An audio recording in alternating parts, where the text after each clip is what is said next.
सत साहेब बंदी छोड़ पूर्ण ब्रह्म परमात्मा परम पूज्य पिताजी सदगुरु रामपाल जी के चरणों में दास भाग्येश का कोटि कोटि दंडवत प्रणाम। बंदी छोड़ सदगुरु रामपाल जी की कृपा से ज्ञान यज्ञ मुक्ति बोध का पठन। सभी भाई बहनों को दास का प्यार भरा सत साहेब।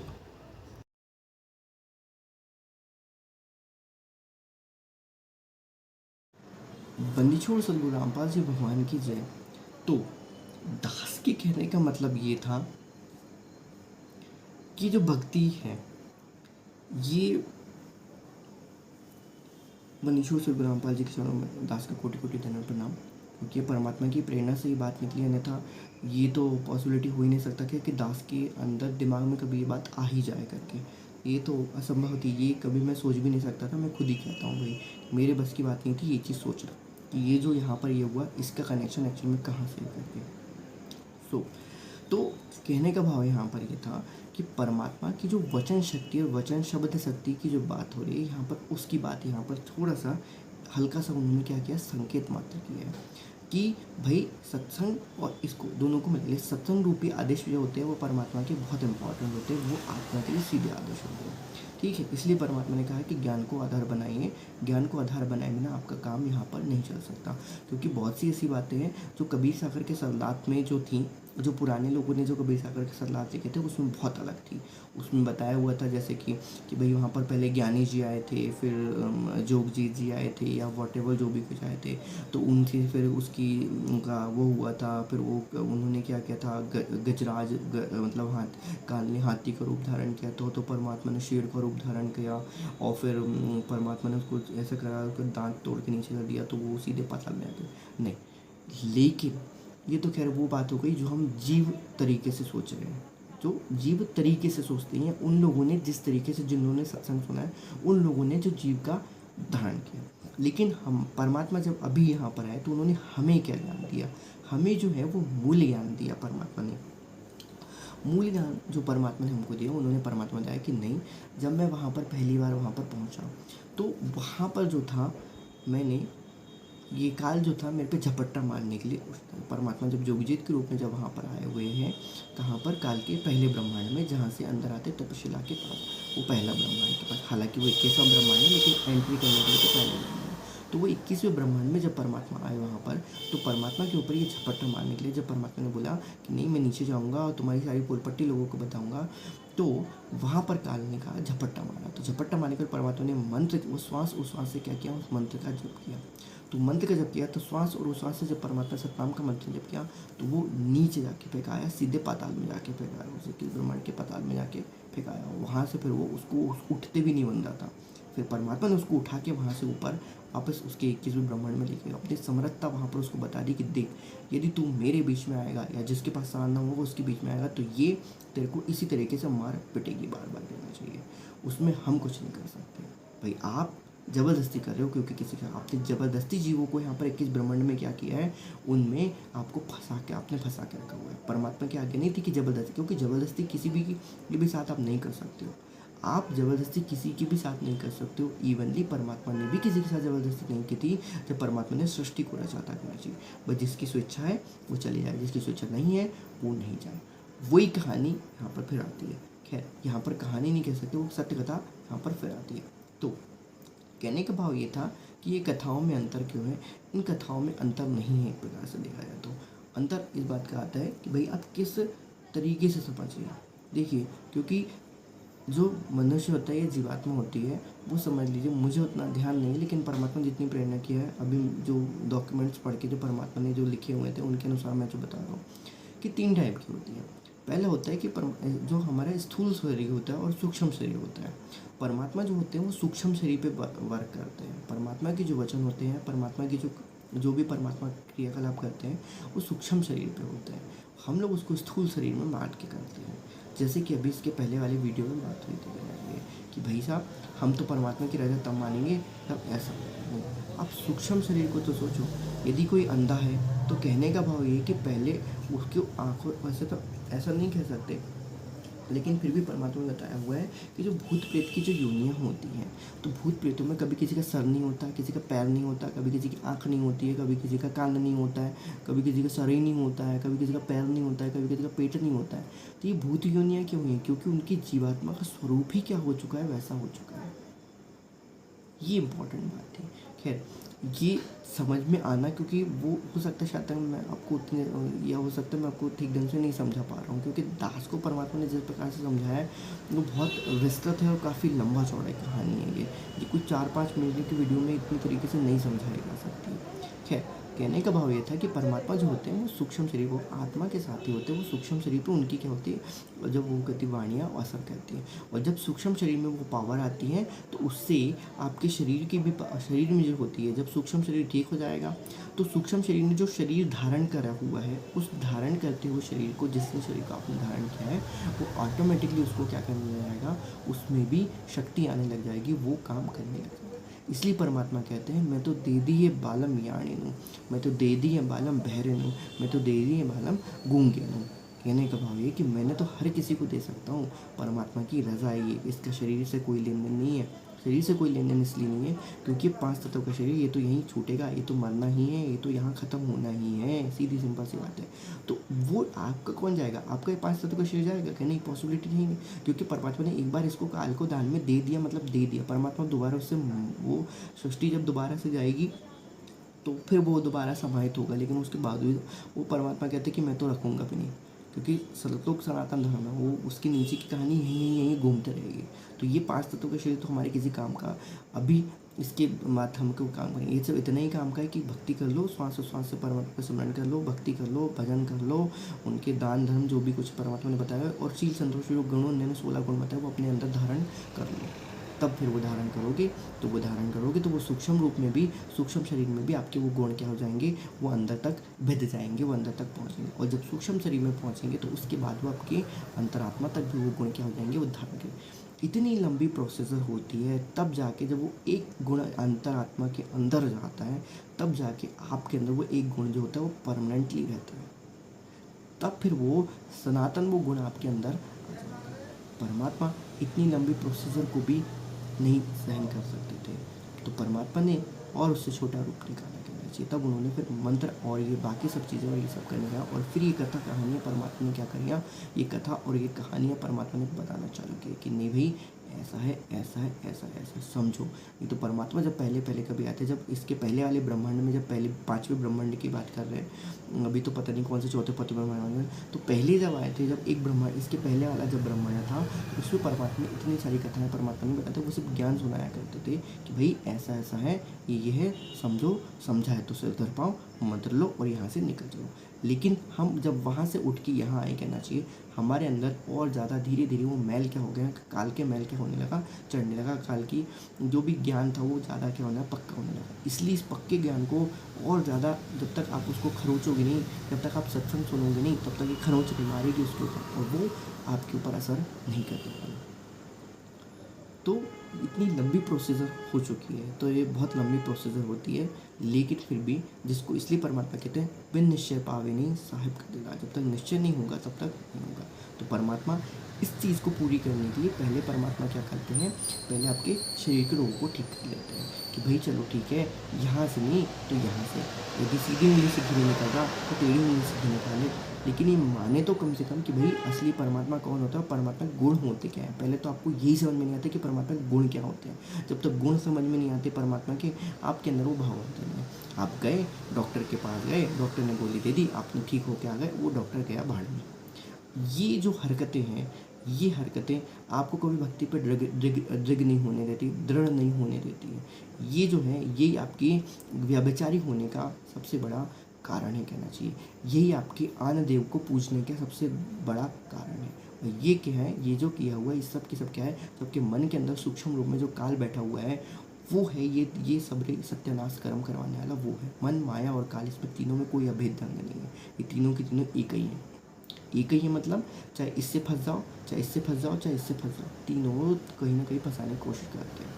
तो जब एक भगत सारनाम प्राप्त करने के लिए जाता है तो तीनों इकट्ठे अटैक करते हैं उसके ऊपर कि यदि इसको सारनाम मिल गया तो मिल गया, भाई हमारी तो कोई औकात नहीं रही। हालांकि सारनाम से भी वो तीनों की तीनों खत्म हो जाते हैं, लेकिन उसके बावजूद भी वो जो अंतरात्मा में जो गंदगी जो अंतरात्मा तक घुस गई है, तो भाई साहब उसको तो मिटाने के लिए तो भैया इतना लंबा प्रोसीजर नहीं पड़ेगा। तो ये जन्मों जन्मों के, इसलिए परमात्मा कहते हैं कि कोई निकलेगा बिरला सू, और खोकापुर में काग मिले तो रहे, अरबों में कोई हंस हमारा कोई, जो इस तरीके से समझ ले और उसको यथाविधि जैसे कि जीवों का त्यों परमात्मा ने समझाया है।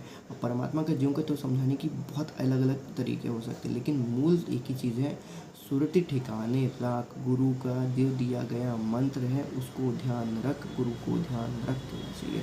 एक परमात्मा में आस्था रख, दो परमात्मा में आस्था करेगा तो दो जगह में फंसा रह जाएगा, त्रिशंकु बन जाएगा, दो जगह चाहिए। तो गुरु एक ही होता है, परमात्मा भी एक ही होता है, परमात्मा के सारे स्वरूप सारे ब्रह्मांडों में एक ही स्वरूप होते हैं, अलग नहीं हो सकते।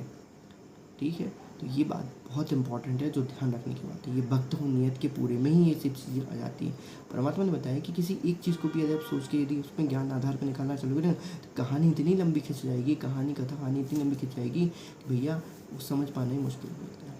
तो ये एक व्यक्ति के इस तरीके से कोई भगत बनता है और उसकी मुक्ति तक का साधन क्या होता है, कितने जन्म उसको लग सकते हैं, वो परमात्मा ने यहाँ पर सुल्तान बोध के सारांश में परमात्मा ने बताया।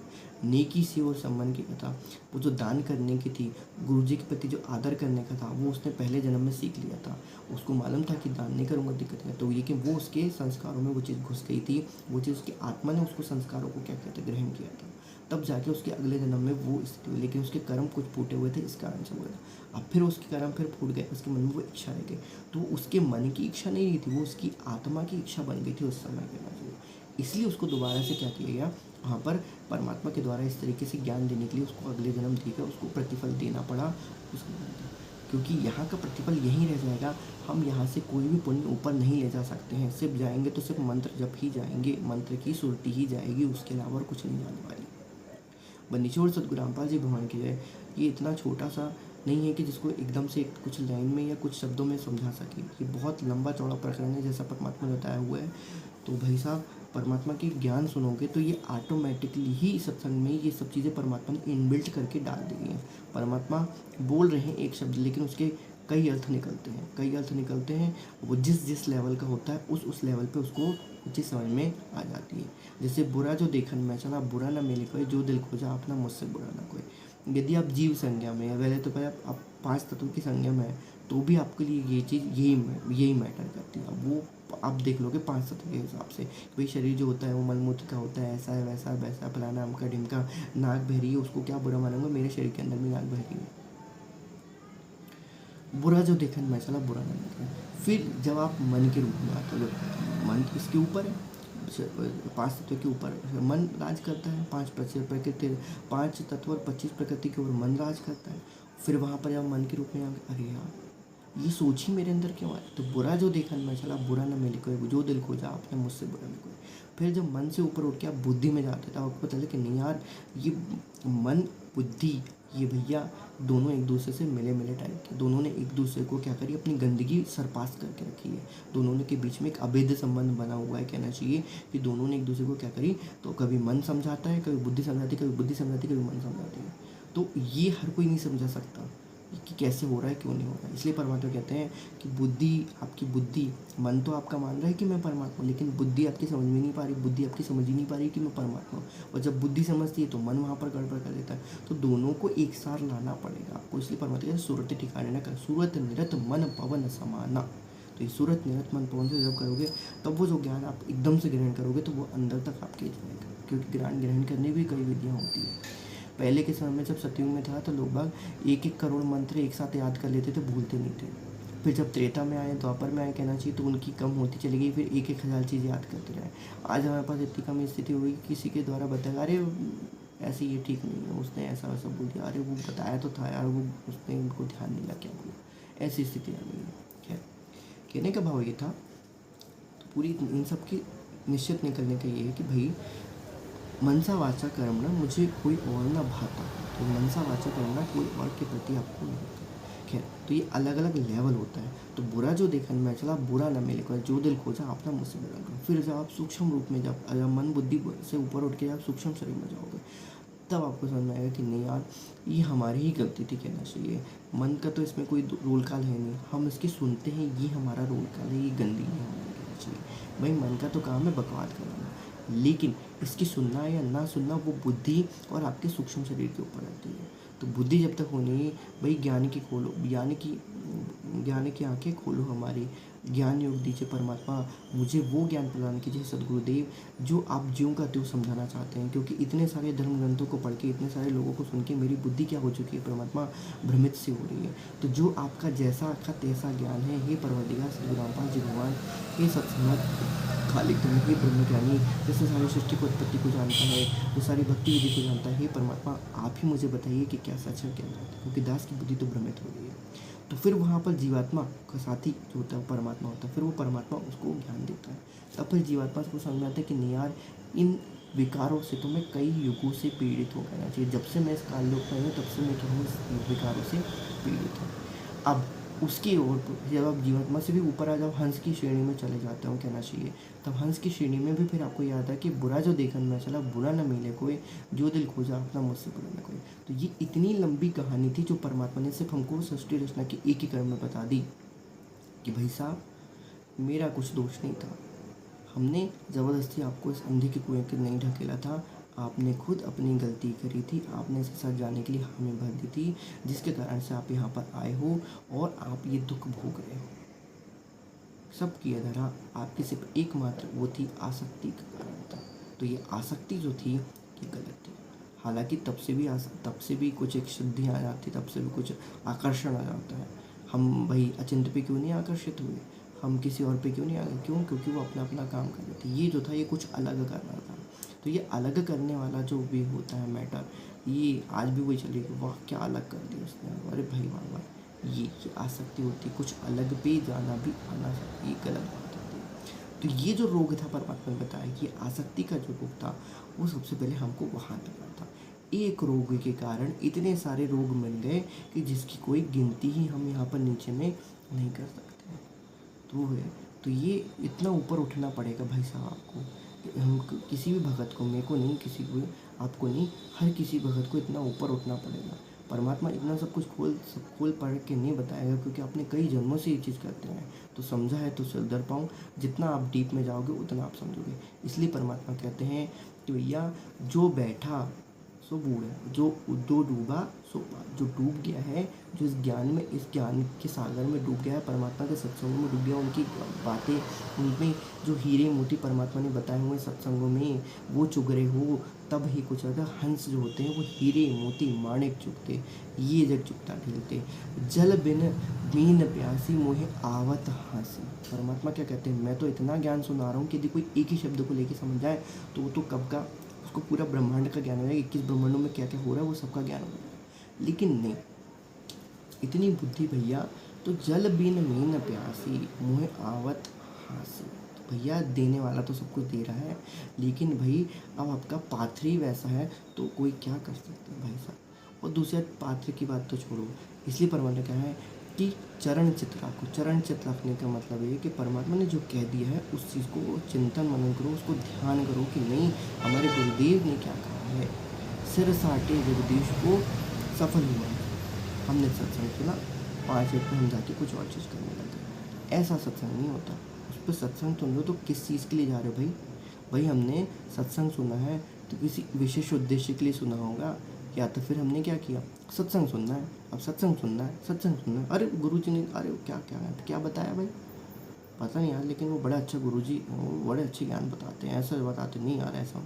तो जो नॉर्मल, जो कॉमन, जो आज जो जिस प्रकार से हो रहा है, ये तो नॉर्मल चीज़ है भाई साहब। नॉर्मल मतलब समझ, तो ये तो ऐसे ही होनी चाहिए कि भाई पराई चीज़ को हाथ में लगाना, सत्य अहिंसा अपरिग्रह फलाना अमका ढिमका, जो परमात्मा अपनी कथाओं में सुनाते हैं, ये तो नॉर्मल चीज़ है। उसके पीछे की कहानी देखो, उसके बैकग्राउंड की कहानी देखो कि परमात्मा इसके सार क्या बताना चाहते हैं। सार की भी बात नहीं करें, उसके बैकग्राउंड में कहानी क्या चल रही है और वो कहानी हमारे जीवन में फिट हो रही है, तो उससे हमको क्या वहाँ पर क्या करना है क्या नहीं करना है। ये हर किसी को बुद्धि भाई साहब वो आती है, मिलती है, परमात्मा देता है, लेकिन समझने की बात होती है कि परमात्मा कब किसके ऊपर रजा करे, कब कैसे करे, आगे करेगा, पीछे करेगा, किसी को पहले कर दे, किसी को बाद में करेगा। कभी भगत जी आपस में मिलकर बातचीत करेंगे तो वो चीज़ समझ में आ जाएगी, लेकिन आप भगत जी आपस में बातें नहीं करोगे, आप ज्ञान आदान की बातें नहीं करोगे तो कैसे काम करेगा। तो भैया साधु की संगत करे, बड़ भागी बड़ देव, आपन तो संसार नहीं और उतार के। तो ये साधु की संगत करना, जो ज्ञान को आधार बना के जो तत्व ज्ञान को ठीक ठीक ढंग से बता दे, उसको अपने जीवन में उतारे, और उतारने के बाद ही जो बता पाएगा वही है साधु। कि नहीं कि जो बता दे, नहीं, जो उतार रहा है वही साधु है, जो बताएगा वो उसकी उसका असर पड़ेगा। ठीक है। तो साध संत की एन में बसे हुजूर अमान, जागर जिंदा साध की सो घटू बजान। अब भाई साध तो आपका क्या कर रहा है, अच्छा बता रहा है। अब जैसे बहुत से लोग क्या होते हैं गुरुदेव के लिए और जो हमारे भगत भाई बहनों के लिए गाली वगैरह के बताते हैं, भाई साध संत की एन में बसे हुजूर अमान, जागर निंदा साध की सो घटू बजान। तो जिनको निंदा करना है भैया वो निंदा करिए, ये मत ध्यान लीजिए, सब सनत के वचन है, कोई धूम भात की गीत नहीं है। ये परमात्मा की लिखी हुई वाणी, परमात्मा का लिखा हुआ संविधान है, परमात्मा ने बोल के बताया हुआ है, कहा भी है और लिख के बता दिया गया है। तो भैया जागर निंदा साधकी सो घर डूबे जान।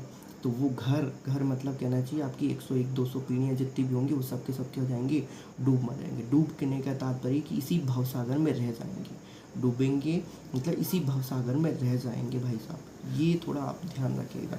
तो कहने का भाव ये कि पहले सुनिए, समझिए, भाई यदि ज्ञान नहीं लगता है तो आप वहाँ से भाई आपको जो ज्ञान लगता है, लेकिन निंदा नहीं करना, क्योंकि निंदा का तो बहुत बुरा अपराध परमात्मा ने बताया हुआ है। निंदा के लिए भी परमात्मा ने कहानी बताई हुई थी कि भाई साहब देखते हैं, निंदा के लिए परमात्मा ने एक छोटी सी कहानी बताई हुई थी। अब ये लोकवेद की है या नहीं है, लेकिन परमात्मा ने इसको रचित किया होगा और किसी के हाथों भिजवाया होगा ताकि समझ जाओ कि भैया बेमतलब निंदा करने का और बिना सोचे समझे निंदा करने का मतलब क्या होता है ना।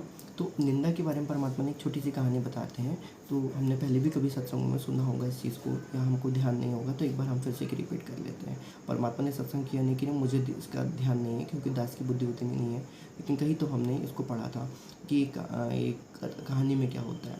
तो एक व्यक्ति होता है, बहुत अच्छा होता है कहना चाहिए, व्यापारी होता है, और व्यापारी होता है तो अपने व्यापार के कारणवश किसी एक नगर से दूसरे नगर में जा रहा होता है।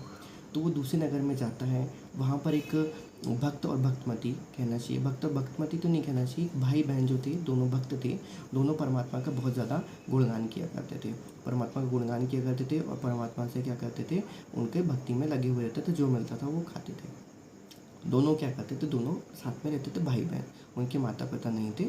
हाँ, और उस नगर के जो गांव के जो लोग थे वो इनसे बहुत चिढ़ते थे, क्योंकि भाई साहब इनका कुछ था नहीं और लोगों को बहुत चिढ़ता था। और जो गांव वाले थे शायद तक उन लोगों ने क्या किया था कि इस लड़की के लिए उन्होंने बहुत सारे प्रपोजल दिए थे शादी करने के लिए। तो भाई वहाँ तो मना कर दिया था, भाई बिना भक्त के घर में हम कैसे शादी कर देंगे, यदि आप भक्त हैं तो हम आपके घर में फिर कर देंगे, नहीं तो अन्यथा नहीं करेंगे, रामायण की। तो वटेवर जो भी कहानी होगी सारांश इसका ये है। अब वहाँ पर ये बात होती है कि भैया वो जो होते हैं वो लोग बहुत निंदा करते हैं, जो गाँव वाले दूसरे गाँव वाले जो होते हैं वो इन्होंने की बहुत निंदा करते हैं। निंदा मतलब ऐसा है वैसा है, देखना आए इनके घर में कुछ नहीं होने वाला, इसकी शादी कभी नहीं होगी, ये नहीं होगा वो नहीं होगा। खैर, अब बात ये होती है, ये जो व्यापारी जो रहता है वो रुकता है, वहाँ पर चौपाल पे रुकता है जहाँ पर इन लोग जो आम जो थे कहना चाहिए वो बात कर रहे होते हैं। अब ये आम जन से पूछता है कि भाई साहब किसी रुकने यहाँ पर कहीं मुझे एक दिन के लिए रुकना है, एक रात्रि के लिए रुकना है, तो कृपया करके मुझे कुछ मतलब एक भगत का घर बताइए। तो उन्होंने वो दूर गांव के कोने में बने हुए एक भगत का घर बता देते, मतलब इन्हीं दो भाई बहनों का घर बता देते हैं। अब ये जो भाई बहनों का घर बताते हैं वो जाता है, व्यापारी जो होता है वो उनके घर में जाता है। अब वहाँ पर देखता है तो वो बोलते हैं कि भाई साहब आप हमारे घर में तो ऐसा कुछ नहीं है, लेकिन फिर भी आप यहाँ पर रुक सकते हैं। जब हम किसी को अतिथि को यहाँ पर भूखा नहीं जाने देते, हम जो भी है जैसा भी कुछ है वो अतिथि सत्कार उन्होंने वहाँ पर वो करते हैं। और उनसे अर्ज करती है, तो वो अर्ज करता है व्यापारी कि मुझे एक दिन के लिए यहाँ पर रुकने का समय दीजिए, रात्रि होगी तो मैं कल सुबह क्या होगा यहाँ से चले जाऊँगा। अब वो जो लड़की होती है वो लड़की बोलती ठीक है कोई दिक्कत नहीं, आपके लिए सुबह में खाना बना दूँगी। अब वो भाई होता है वो लकड़ियाँ लेने चले जाता है।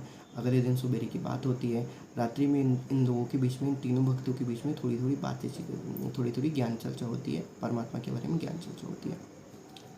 जब उन तीनों के बीच में ज्ञान चर्चा होती है परमात्मा ज्ञान, तो वो जो व्यापारी होता है वो इन दोनों के ज्ञान के प्रभाव बहुत उनको प्रभाव अच्छा पड़ता है उसके ऊपर, कहना चाहिए। वो सोचता है कि नहीं यार मुझे भी भक्ति करनी चाहिए करके, और उसके बाद फिर उसको नींद आ जाती है। नींद आ जाती है। अगले दिन सुबह इन लोग 4 बजे ब्रह्म मुहूर्त में दोनों के दोनों भाई बहन अपनी पूजा करते हैं। भाई अपनी पूजा करता है, वो पूजा जो भी उसको जैसा भी ज्ञान था वो पूजा करता है और लकड़ियाँ लेने चले जाता है खाना बनाने के लिए। अब फिर वहाँ पर वो जो बहन होती है वो बहन बैठी रहती है। बहन कई घंटों तक बैठी रहती है, सुबह 4 से लेकर 8 बजे तक बैठी होती है। व्यापारी के जाने का समय आ जाता है, व्यापारी के प्रातः का समय आता है, व्यापारी निकलने की कोशिश करता है, लेकिन व्यापारी वहाँ पर क्या होता है, रुक जाता है।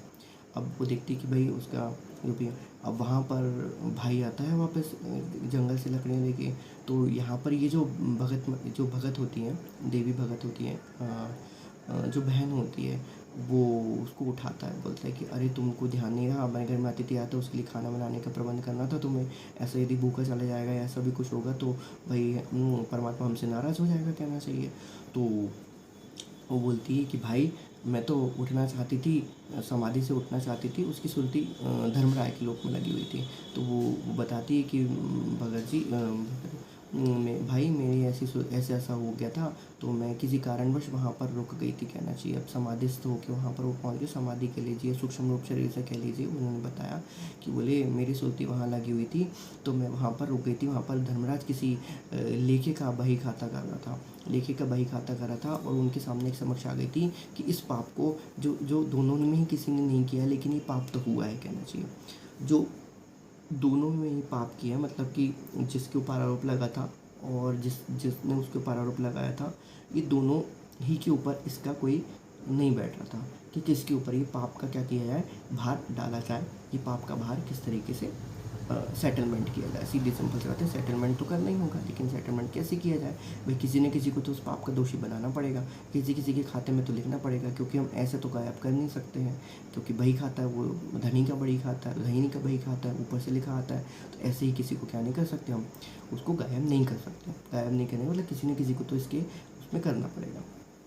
तो आगे तो होता है, इस कारण से बोले मैं वहाँ पर देर तक रुकी रही, मैं उसके धर्मराज के निर्णय सुनने के लिए रुकी हुई थी, धर्मराज के निर्णय को सुनने रुकी थी, इस कारण से मुझे देर हो गई। तो बोले कि तो इतनी सब बातें उनकी सुनता है, वो व्यापारी सुनता है, और वो बोलता है कि आपकी यदि आज्ञा हो, दोनों की बातें सुन लेता है। तो बोलता है यदि आपकी आज्ञा हो तो आपने जो बताया कि भाई ऐसा ऐसा वहाँ पर चल रहा था, जिसका प्रतिफल किसी के भी खाते में नहीं लिखा जा सकता था, जिसका पाप किसी के खाते में नहीं लिखा जा सकता था, तो आप बोले कल आप फिर से समाधि लगाइएगा और फिर से मुझे बताओ क्या उसका निष्कर्ष निकला करके, है ना। क्योंकि उन्होंने बता दिए थे कि उन्होंने पूरा सुन लिए थे कि वो किसी के खाते में लिखा नहीं जाएगा, तो उन्होंने बोला कि किसके खाते में लिखा जाएगा। तो ठीक है, तो बोलती ठीक है, अगले फिर वो एक दिन का और समय मांगता है। अब यहाँ पर वो तो रुक जाते, खाना वाना खाते हैं। अगले दिन फिर रात्रि का समय आता है, फिर भगतों के बीच में फिर चर्चा होती है। फिर वो व्यापारी गदगद होता है उन दोनों की भक्ति और उनके भगवान के बारे में, मतलब जो भी उनकी भक्ति और भगवान जो भी जैसा भी कुछ उनकी श्रद्धा होगी उसके बारे में सुन के वो गदगद होता है। अब यहाँ पर ये जो चौपाल में बैठे हुए लोग रहते हैं, जो गाँव वाले लोग रहते हैं, ठीक है, तो वो गांव वाले लोग जो होते हैं वो उनकी बारे में अनाज शराब बातें करने आए थे कि देखो वो एक दिन और रुक गया व्यापारी, अब तो उसकी बहन को लेके ले भागेगा, खूबसूरत भी है, पैसा भी है, वो कुछ नहीं कर पाएगा, वो लेके भाग जाएगा, ऐसा वैसा जो भी है फालतू के फलाने ढिमके जो भी आरोप लगाए जाते हैं, ये काल के वशीभूत होकर, सामाजिक मर्यादाओं के वशीभूत होकर जो किस तरीके से क्या किए जाते हैं, जो लगाए जाते हैं आरोप, कहना चाहिए, जिसका कोई सर नहीं है, पैर नहीं है, इसका कोई सर नहीं है, कोई पैर नहीं है। तो वहाँ पर फिर वो बात होती है। अब अगले दिन फिर वही बात होती है, सुबह 4 बजे उठ के दोनों भाई बहन फिर से कि अपनी क्या करते हैं, ब्रह्म मुहूर्त में दोनों अपनी पूजा करते हैं। पूजा करने के बाद तो फिर उन लोग की उसकी सुरती, वो बहन की सुरती फिर वहीं लगती है, भाई अपने फिर काम से निकल जाता है।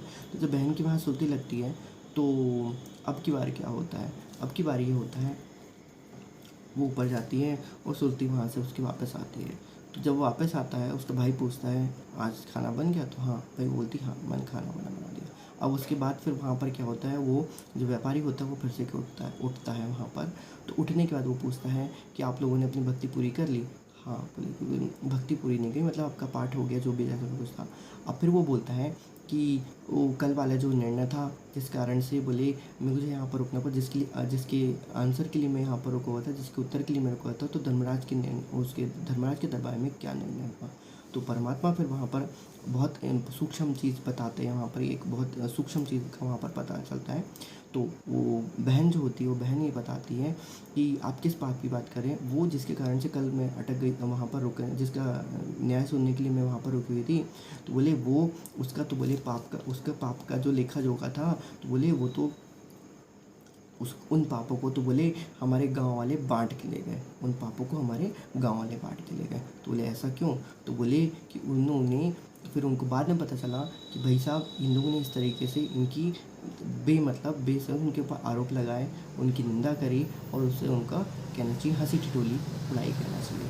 तो ये होता है एक निंदा करने का, बेवजह निंदा करने का, बेवजह किसी भी तरीके का कॉमेडी बनाने का, सीधी सिंपल सी बात कहा जाए तो कॉमेडी कही जाए ना। इसलिए परमात्मा इस सब चीज़ों के लिए मना करते हैं, क्योंकि वो जो एक्स्ट्रा जो पाप जो होते हैं, जो कभी छूट गए हैं, किसी आत्मा यहाँ से आत्मा कुछ हुई जो पार होके निकल गई, उसके कुछ पाप अच्छे बचे होंगे वटेवर, वैसे तो परमात्मा मेट देते हैं।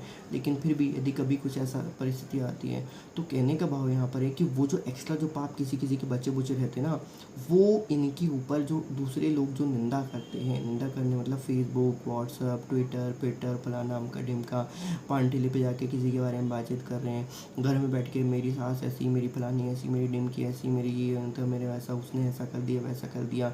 स्कूल में बच्चे लोग इधर उधर की बातें करते हैं, वो टीचर ऐसी, वो फलाना ऐसा, वो वैसा। तो ये जो है, ये जो गंदगी आई हुई है समाज में किसी के ऊपर भी ज़बरदस्ती, तो ये जो है कहना चाहिए, ये है सबसे बड़ा काल का जाल। ये भी बनाया है जो बिना आपने किया ही नहीं है, जो कर्म एक्चुअल में देखा जाए तो उन कर्मों का भी पाप ये क्या करता है, ये आपके ऊपर थोपने की कोशिश करता है। इसलिए परमात्मा कहते हैं कि भाई ये जो है काल का बहुत बड़ा जाल है पुण्य, और कई बार परमात्मा ने बताया। लेकिन परमात्मा आप कितना कैसे समझाएंगे भाई साहब, आप ये तो समझिए उनके पास उतना एक समझ लीजिए कि उनके पास उतना समय तो है समझाने के लिए, लेकिन आपके पास इतना समय नहीं है कि आप उनकी एक एक चीज़ों को, एक एक सत्संगों को समझें, उसको फिर अपनी बुद्धि में ठिकाने में लगाएं और फिर उससे सत्संग को निश्चय निकालें कि हमें क्या करना है, क्या नहीं करना है, क्या करने योग्य होती हैं, क्या करने योग्य नहीं होती। ये शास्त्रों में तो साफ साफ लिखा हुआ है कि भैया ये नहीं लिखा हुआ, लेकिन ये कौन होगा, ये बिना सदगुरु पावे नहीं, खालिक खुच विचार, बिन सदगुरु पावे नहीं। कैसा बिना सदगुरु के तो आपको तो कख का भी ज्ञान नहीं होता। तो ये कुछ चीज़ें होती हैं, इसलिए परमात्मा ने, और ये सृष्टि में कुछ और जो चीज़ें होती हैं वो परमात्मा ने बना के रखा हुआ है कि भैया ये चीज़ मैं सत्संग में बनाऊँ, उससे पहले ही आप चीज़ क्या कर दो, ये सब सीख के आ जाओ। तो परमात्मा हर पहलू पे वहाँ पर प्रकाश नहीं डाल सकते, भाई डालेंगे तो फिर उनकी जो मेन बात होती है वो कहीं ना कहीं रह जाएगी। अब परमात्मा सिर्फ रामायण ही कथा कर देंगे ना, सिर्फ जो रामायण थी रामचंद्र और उनके पीछे, उसके पीछे की यदि कथा कर देंगे तो वो इतनी है कि एक साल तक भी परमात्मा उसके ऊपर बता सकते कि छोटी छोटी कहानियाँ किस किस से कहाँ क्या होती हैं, जुड़ी रहती हैं कहना चाहिए। इसी में एक और पाप यहाँ पर जुड़ जाता है, वो अभी फिर कभी यदि समय आएगा तो बताऊंगा आपको, यदि ऐसा हुआ परमात्मा ने जिस दिन प्रेरणा करी दोबारा से, तो उस दिन फिर मैं आपको बताऊंगा। कहने का भाव ये है कि हमारे जो पाप एक्चुअल में हमने किए ही नहीं है, वो भी हमारे सर पे मत्थे कौन मर देता है, ये काल हमारे मत्थे पे मर देता है। किसके थ्रू करवाएगा, मन के थ्रू करवाएगा। मन ने किया अरे ऐसा, अरे कुछ भी बकवास, जहाँ पर कोई बकवास, इसको इसलिए परमात्मा कहते हैं बकवाद कर रहे हो तुम, जो बकवाद करने वाली है, कहीं हंस रहे हो, ये कर रहे हो, रील्स देख के ही वो अरे फलाना अमका ढिमका, अरे वाह भाई वाह, नीचे कमेंट्स करे फलाना अमका ढिमका, फेसबुक पे चला रहे, व्हाट्सअप पे चला रहे, नहीं बैठे तो गप्पे ही मार रहे हैं, फ्रेंड्स लोग मिलके गालियों में बात कर रहे हैं, ये कर रहे हैं, वो कर रहे हैं, भलते ही कुछ भी पान ठेले की दुकान पर बैठ गए, ये कर रहे हैं। तो परमात्मा से सुने कि भैया आप अपने समय को क्या कर रहे हो, बर्बाद कर रहे हो भाई साहब, आप अपने समय को बर्बाद कर रहे हो। और दो स्त्रियां जब एक दूसरे के साथ मिलती हैं तो पता नहीं कहाँ की कितनी बातें हो जाती हैं। और इसी तरीके से जब पान ठेले या कहीं मजलिस में आप बैठते हो तो पता नहीं वहाँ की मजलिस मतलब सभा में जब आप बैठते हो, पंचायत में आप बैठते हो, नहीं बैठते, दो मित्र ही मिल जाते तो पता नहीं कहाँ की क्या बातें हो जाती, जिनका कोई सर नहीं, कोई पैर नहीं, कोई धड़ नहीं, जिनका कुछ कहना चाहिए। लेकिन उन सब का पाप किसके ऊपर ठहर रहे हैं, कौन भोगने के लिए किसको उनने बना दिया है, कि इसका काल का बहुत बड़ा छल है ये। इसलिए परमात्मा कहते हैं कि सूरत ही ठिकाने रख। भाई आप जो कुछ कह रहे हो उस पर ध्यान तो रखो भाई साहब, आप बोल क्या रहे हो, थोड़ा तो ध्यान रखो। तो ये है इम्पॉर्टेंट बातें जो छोटी छोटी जो हमको जो साध संगत में या साधुओं के साथ बैठ के या संतों के साथ बैठ के आपको प्राप्त चलेंगी। किसी और के साथ बैठ के आपको कभी पता ही नहीं चलेगा कि ऐसा भी होता है करके, क्योंकि परमात्मा का विधान इतना लंबा चौड़ा है कि जिसके लिए तो कहना चाहिए धर्मराज की बुद्धि भी फेल है परमात्मा के विधान के आगे, कहना चाहिए। परमात्मा ने जो विधान यहाँ के लिए बना के गए ना कि भैया ये जो धर्मराज है ना, ये इतनी आसान चीज़ नहीं है, कहना चाहिए। और परमात्मा ने इस धर्मराज को भी इतना ज्ञान दिया, इतना ये कहे कि उसके खुद का सर फट जाता है ये काम करते करते, लिखते लिखते कि भैया ऐसा। तो परमात्मा ने फिर उसके लिए क्या करी, एक सिद्धि दी उसके लिए कि भाई साहब ये सिद्धि दी। वो पूरे नहीं पढ़ता है। चित्रगुप्त जब लेखा रखते हैं ना, तो वो चित्रगुप्त उतना भी लेखा नहीं रख पाते जितना परमात्मा के पास लेखा रहता है, कहना चाहिए। तो मनसा वाचा कर्मणा की भक्ति है। तो मनसा वाचा कर्मणा तीनों तरफ से पाप भी होंगे, ध्यान रखिएगा। तो ये बहुत है। तो फिर परमात्मा ने इनके ऊपर क्या किया, उस बर्डन को हल्का कर दिया। तो समर्थ का काम समर्थ को साझे और करे तो मूर्ख बाजे, परमात्मा ने हर बार बताया हुआ है। धर्मराज की बस की बात नहीं है, इतने सारे हमारे पूरे कर्मों को निकाले करने। वो तो उसके सामने वो आते हैं, जीवात्मा आई, वहाँ से उसकी बुक आई, वहाँ प्रकट हो गई उसकी बुक, और लास्ट में उसके लिखा जाता है कि इतने परसेंट। वो उसके पास इतना टाइम नहीं है धर्मराज के पास कि भैया वो पूरा उठा के देख परख के ले कि भैया नहीं कहाँ क्या लिखा था, कहाँ क्या लिखा था, कौन था पाप किया था, कौन था पाप किया था। जब कोई इंपॉर्टेंट चीज़ आती, जब जीवात्मा कोई इंपॉर्टेंट पाप पूछती है, कोई इंपॉर्टेंट चीज़ पूछती, तब वो उसको पन्ने पलटने की भी जरूरत नहीं होती। वो परमात्मा के विधान के अनुसार वो ऑटोमेटिक वो पन्ना वहाँ पर आके खुल जाता है। उसको ये देखने की भी ज़रूरत नहीं पड़ती धर्मराज को कि भाई साहब ये ऐसा यहाँ पर है, तो मुझे किसके प्रतिफल में उनको देना। तो वो पुणे के पूरे पन्ने वहाँ पर खुद के आ जाते हैं, और धर्मराज को दिख जाता है कि नहीं इसका यहाँ पर ये सेटलमेंट हो चुका है करके। फिर वो पन्ना फिर बंद हो जाता है। तो इसी तरीके से और भी चीज़ें होती हैं। परमात्मा समर्थ शक्ति है, पूर्ण ब्रह्म परमात्मा धरती पर आया हुआ है। बंदी छोड़ सदगुरु रामपाल जी भगवान के पूर्ण ब्रह्म परमात्मा धरती पर है, समर्थ है, साहिब धनी है, हर किसी का पल पल का लेखा इसके पास है, आगे पीछे भूत भविष्य वर्तमान, मनसा वाचा कर्मणा। और मनसा वाचा कर्म जो पाप हो सकते हैं, जो नहीं हुए हैं, उनका भी है। और जो कुछ अच्छी चीज़ आप सोच रहे हो, इसलिए परमात्मा बोलते कि हमें किसी का बुरा कभी नहीं सोचना है, ना हमें किसी का बुरा कभी करना तो दूर की बात है, हमें तो सोचना भी नहीं है। और सोचने के अलावा इसके भाव भी नहीं आने चाहिए। कहने का भाव ये था, स्थूल शरीर से सूक्ष्म शरीर और सूक्ष्म शरीर से नूरी शरीर में आपकी वो सब चीज़ें क्या होनी चाहिए, ट्रांसफर होनी चाहिए। जब तक वो अंदर तक नहीं जाएंगी, भाई साहब आपकी मुक्ति पक्की करेंगे, कृपा करके। वैसे तो परमात्मा दीनदयाल है, दया के सागर है। नुक्ते ऊपर नीचे जा रहे, करोड़ कोटि करोड़ कर्म जल जा रहे। तो नुक्ता, एक ही नुक्ता आपके लिए काफ़ी होता है परमात्मा को रिझाने के लिए। अब वो परमात्मा किस नुक्ते से आपके पीछे रिझ गया है, तो आपको भी कभी ज़िंदगी में पता नहीं चलेगा। आप सब लोग पहुँच भी जाओगे ना, तो भी आपको पता नहीं चलने देगा कभी परमात्मा कि बेटा कि तेरे इस कारण से मैं तेरे इस चीज़ के ऊपर बहुत ज़्यादा क्या हुआ था, रीझ गया था। परमात्मा पता भी नहीं चलने देगा। इसलिए हमें 100 भक्ति कर्म करने पड़ते, हजार भक्ति कर्म करने पड़ते हैं। और ये भी हम नहीं कर सकते, परमात्मा ही कराते हैं। बनीचोड़ सदगुरु रामपाल जी भगवान की जय। बहुत ज़्यादा समय हो गया, समय का अभाव है, ये काल का दिया वो समय का अभाव है। बनीचोड़ सदगुरु रामपाल जी भगवान की जय। सुल्तानी को सार शब्द कैसे प्राप्त हुआ, इसकी चर्चा, ज्ञान यज्ञ, इसका हम अगली वीडियो में करेंगे। बनीचोड़ सदगुरु रामपाल जी भगवान के चरणों में दास का कोटि कोटि प्रणाम। हमारे परमात्मा का दिया हो ज्ञान, उनका बुद्धि हो, उनका ज्ञान अनुपम है, अतुलनीय है। इसकी तुलना कभी नहीं की जा सकती। और ये ज्ञान अजय है, इस ज्ञान का कोई भी नहीं जीत सकता। बनीचोड़ सदगुरु रामपाल जी के चरणों में दास का कोटि कोटि दंडवत प्रणाम। समस्त सत्सेवकों का कोटि कोटि दंडवत प्रणाम, जिन्होंने परमात्मा ने हमें पलकों पे बैठा के रखा है। पलकों पे ध्यान रखिएगा। एक घड़ी आधी घड़ी, आधी में बुनियाद, कबीर संगत साधु की कटे कोटि अपराध।